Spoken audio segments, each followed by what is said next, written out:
Savannah Spurlock seemed to just vanish. One moment, she's leaving a bar in downtown Lexington with 3 men she's just met. Smiling, laughing, no coat, it's below freezing. The next morning, her phone is off. Her car is still parked where she left it. Her 4 babies are waiting at home. And she's gone. 6 months later, a sickening smell drifts from a strawberry patch behind a quiet farmhouse in rural Kentucky.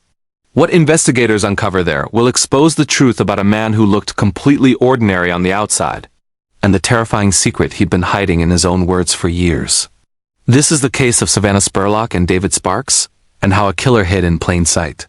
From the outside, 23-year-old Savannah was doing what millions of young people do, trying to balance adulthood, motherhood, and the need to escape for a night. She'd recently given birth to twins. She was exhausted, overwhelmed, and still navigating a complicated relationship with her ex. So on the night of January 3, 2019, a girls' night out in Lexington felt like a break she desperately needed. What she didn't know was that one of the men she'd meet that night had spent years writing about the monster he believed he really was. On paper, David Sparks looked boring. He'd just moved into a small rental house in Lancaster, Kentucky, a rural town about 40 miles south of Lexington. He worked a regular factory job, quiet, awkward, the kind of guy who blended into the background. He went to church with his parents. His uncle had been a pastor. He lived close to his family's property, where they kept a small strawberry patch behind the house. Everything about him said, ordinary, harmless, forgettable. But inside his bedroom, tucked away in a drawer, investigators would later find something that didn't match that image at all. A journal. In his own handwriting, David wrote that he felt nothing when people around him died. He wrote about creating fake personas just to fit in, about hiding his true self deep in his mind. He wondered how he'd ever tell his mother she'd given birth to a monster, someone who, in his words, wouldn't care about squeezing the last breath from another human being or plunging a knife into their chest and smiling. For years, that darkness stayed inside his head. On the night Savannah disappeared, he finally acted on it. On the evening of January 3, 2019, Savannah heads out with friends to downtown Lexington. They hit a bar, then another. By around 1 a.m., they're at the other bar, drinking, laughing, taking photos. The typical nightlife scene. Savannah is tipsy, relaxed, flirting, just trying to have fun. But the night doesn't stay harmless. She and her friend Jocelyn get into an argument inside the bar. Security steps in, voices raise, hands fly. Bouncers warn them to calm down or leave. Around 2:30 a.m., Jocelyn decides she's done and finds a ride home. Savannah insists she be fine. She figure out a way back. Now she's alone. Tired. Drunk. In a city center after last call. That's when she crosses paths with 3 men.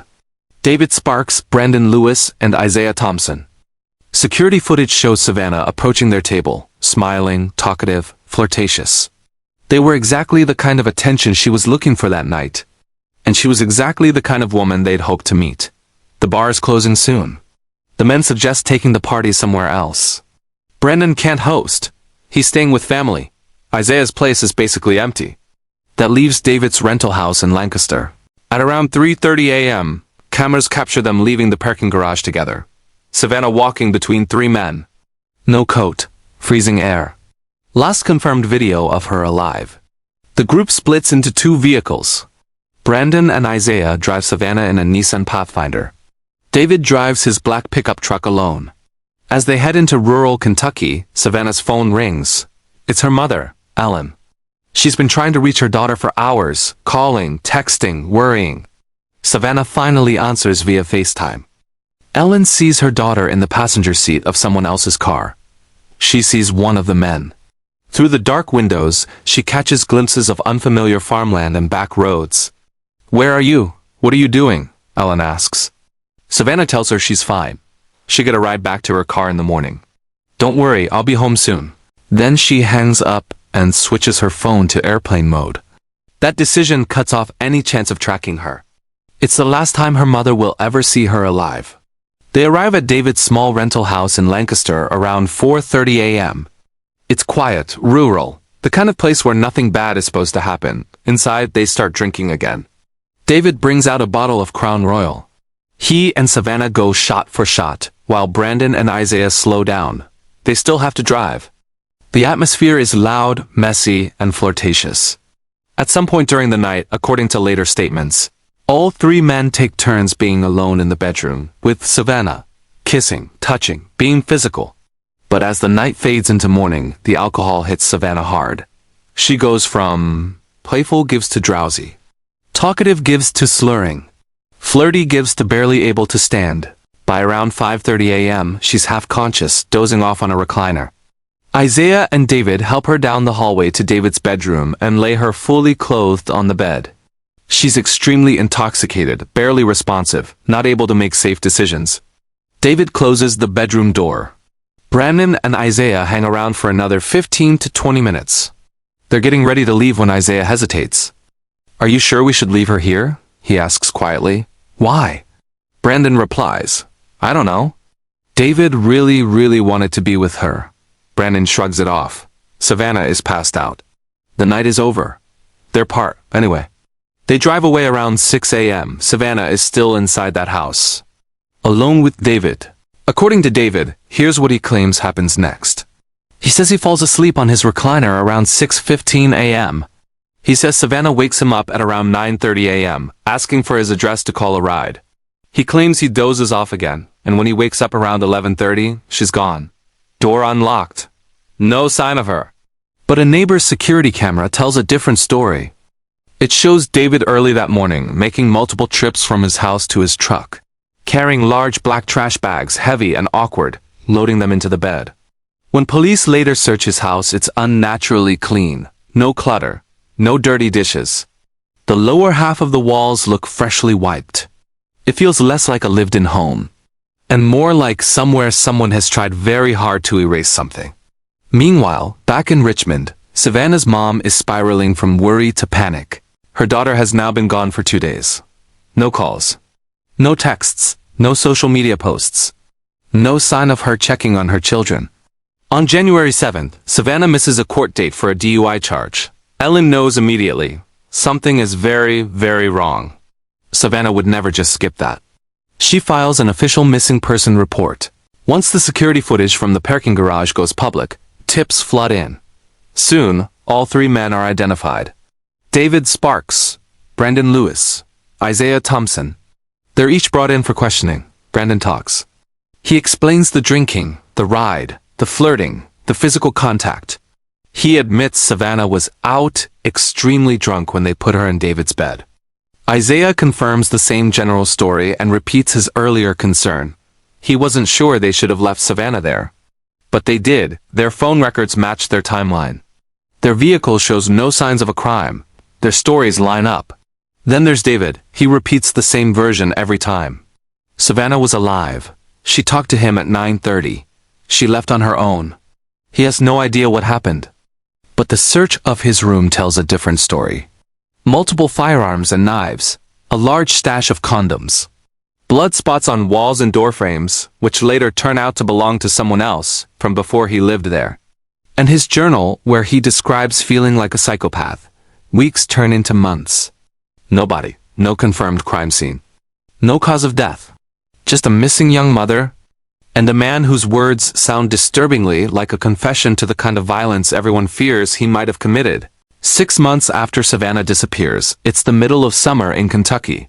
On a hot July day in 2019, David's father, Alan Sparks, is mowing the lawn behind his home.